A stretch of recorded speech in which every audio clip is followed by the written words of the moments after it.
Je dirais que je suis quelqu'un d'assez sensible, voire même, je dois avoir une part d'hypersensibilité, que j'ai dû cacher bien longtemps avec mon éducation, etc. Enfin, les choses de la vie ont fait que voilà, j'ai un peu caché ce côté sensible que maintenant j'utilise vraiment plus dans ma pratique. J'essaie de me reconnecter vraiment beaucoup plus à cette intuition, à cette sensibilité pour la mettre, l'utiliser en fait dans ma pratique. En fait, c'est un second burn-out qui a eu lieu en 2020, qui a vraiment eu qui a été un électrochoc, qui a déjà eu la période du confinement, qui m'a fait vraiment prendre conscience de ce qui était important pour moi. Quelques mois après, mais voilà, le burn-out s'est présenté une seconde fois dans ma vie. Et là, ça a été vraiment l'électrochoc de comprendre en fait ce qui m'animait vraiment, quelles étaient vraiment mes valeurs. Et j'ai vraiment eu en fait besoin. C'était un besoin en fait, cette reconversion. C'était pour me maintenir en vie en fait finalement et sortir de ce burn-out. Et en fait, pendant le burn-out, donc j'ai utilisé la naturopathie pour m'en sortir, plus d'autres techniques alternatives. Et je me suis dit, mais pourquoi pas me former, juste d'abord pour moi, pour un usage personnel. Et puis je me suis dit, ben non, finalement, pourquoi ne pas aussi partager ces savoirs et accompagner justement d'autres personnes qui étaient un peu dans le même processus de changement de paradigme que moi. Et donc, voilà, d'où la naturopathie.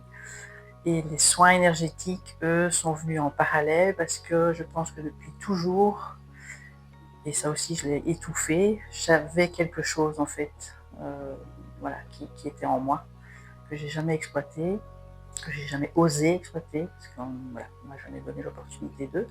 Et donc c'est aussi là, tout à fait par hasard, je me suis lancée dans une formation en Reiki premier degré. Tout à fait, voilà, c'était juste un hobby, comme ça, donc juste pour découvrir. Et là, ça a été une révélation, en fait. Le premier jour de formation, il y a eu un déclic. La formatrice, d'ailleurs, aussi a trouvé qu'il y avait des choses à creuser. Et donc, de fil en aiguille, ben, j'ai fait les 4 niveaux, puisque je suis aussi maître Reiki maintenant. Plus d'autres soins énergétiques qui m'attirent aussi et que j'ajoute dans ma pratique. Avant tout, j'essaie vraiment de prendre la personne dans sa globalité. Donc la personne se présente à moi en général avec une problématique bien spécifique. Mais lors de la première consultation, là, je prends vraiment le temps de l'interroger sur tout son parcours de santé, mais aussi sa vie familiale, son parcours professionnel. J'essaie aussi de cerner chez la personne un peu l'aspect émotionnel, énergétique, par ses postures, par sa façon de s'exprimer, etc. Donc je la laisse beaucoup s'exprimer en fait, avec des questions ouvertes, et pour finalement, je dirais que j'accompagne, je suis plutôt un guide, plutôt que de venir aider la personne, puisque j'estime, et je pense que de toute façon c'est vraiment comment une base en naturopathie, les solutions sont en nous, notre corps a toutes les capacités pour s'autoréguler, pour revenir à l'équilibre, et donc je ne vais pas imposer des conseils, mais j'amène la personne à trouver la solution et à voir ce qu'elle peut elle-même mettre en place dans son parcours pour l'accompagner au mieux. En général, les personnes viennent vraiment avec une problématique. Par exemple, ça va être des problèmes digestifs ou des problèmes de sommeil. Et quand on creuse, en fait, on se rend compte que là derrière, il y a beaucoup de stress. La personne est vraiment un tempérament, je vais dire, qui est très sensible au stress, à l'anxiété. Et donc, on va en effet l'aider à retrouver une qualité de sommeil, je vais l'aider à retrouver une qualité digestive, mais j'essaye en fait que cette personne prenne conscience qu'en fait, la base de son problème, c'est son stress et la façon dont elle anticipe les choses, hein, voilà, la façon dont elle, elle gère en fait ce stress. Et donc, on en vient alors justement alors après, dans les consultations de suivi, à mettre des choses en place qui pourront l'aider à mieux appréhender les situations stressantes avec ces différentes petites techniques, l'utilisation de plantes aussi qui peuvent vraiment venir rééquilibrer, réguler le système nerveux, et en parallèle, donc toujours l'accompagnement par rapport à la problématique de base. Donc, dans la naturopathie en tant que telle regroupe en fait différentes disciplines. Il y en a 10 ou 12 si mes souvenirs sont bons. Donc il y en a certaines qui sont vraiment les disciplines de base, avec l'alimentation, la gestion du stress, le sommeil. Et à côté de ça, en fait, il y a des pratiques soit de réflexologie, de massothérapie, en fait, de retour aussi à la connexion au corps. Et moi, j'ai voulu en fait rajouter cette composante énergétique parce que voilà, de un, ça m'attirait personnellement, et je trouve en fait qu'elle vient vraiment faire un travail complémentaire justement pour rééquilibrer justement tout l'aspect énergétique, aller casser certains blocages justement énergétiques qui peuvent aussi avoir une incidence sur certaines pathologies ou certaines maladies qui s'installent. Et donc c'est vraiment aussi avoir ce travail complémentaire. Alors, il y a deux facettes, parce que je suis quand même quelqu'un d'assez, voilà, qui a un esprit cartésien scientifique. Donc, j'aime beaucoup, en fait, tout ce qui est analyser l'aspect physiologique. Donc, je dirais que ma pratique, d'ailleurs, se rapproche plus d'une naturopathie fonctionnelle, plutôt que de la naturopathie classique, voilà, de remèdes de grand-mère, etc. Donc, je ne dénigre pas cette partie-là, mais j'apprécie beaucoup en fait tout ce qui est analyse de bilan sanguin, essayer de comprendre justement la physiologie de certaines pathologies, etc.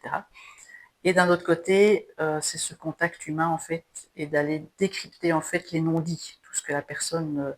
Donc c'est vraiment d'aller regarder, d'essayer de comprendre en fait un regard, une posture, le fait que la personne se referme. Donc là, j'essaie parfois par certaines questions d'aller comprendre mais quelle est l'émotion que vous ressentez là, parce que je vois que il y a quelque chose chez vous qui a changé par rapport à il y a 5 minutes. Donc c'est vraiment cet aspect d'aller décrypter en fait la personne aussi sur l'aspect émotionnel, sensibilité et énergétique. Donc c'est vraiment assez paradoxal puisqu'il y a ce côté un peu scientifique et alors il y a ce côté aussi un peu plus intuitif que j'apprécie vraiment beaucoup. Voilà, j'aime bien allier les deux dans ma pratique. Alors, le conseil qui revient à chaque consultation, c'est le petit déjeuner protéiné.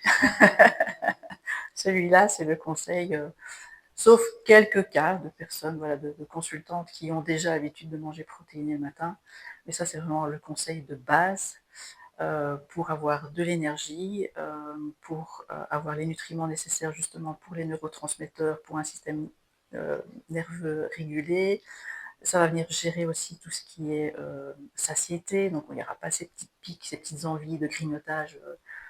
Et donc pour la gestion du poids, c'est très utile aussi. Donc voilà, ça c'est vraiment le conseil euh, récurrent, c'est le petit déjeuner protéiné. La naturopathie, c'est vraiment aider le corps à revenir à son état d'homéostasie, à retrouver l'équilibre de façon naturelle, puisqu'il a cette capacité-là, c'est ça qui est magique avec le corps humain. Mais on a perdu cette capacité en fait à comprendre en fait quand il est en déséquilibre ou pas. Et il y a des micro-signaux en fait qui l'envoient déjà un mal de tête par exemple ou une fatigue persistante. Ce sont déjà des signaux qu'il y a un déséquilibre en fait.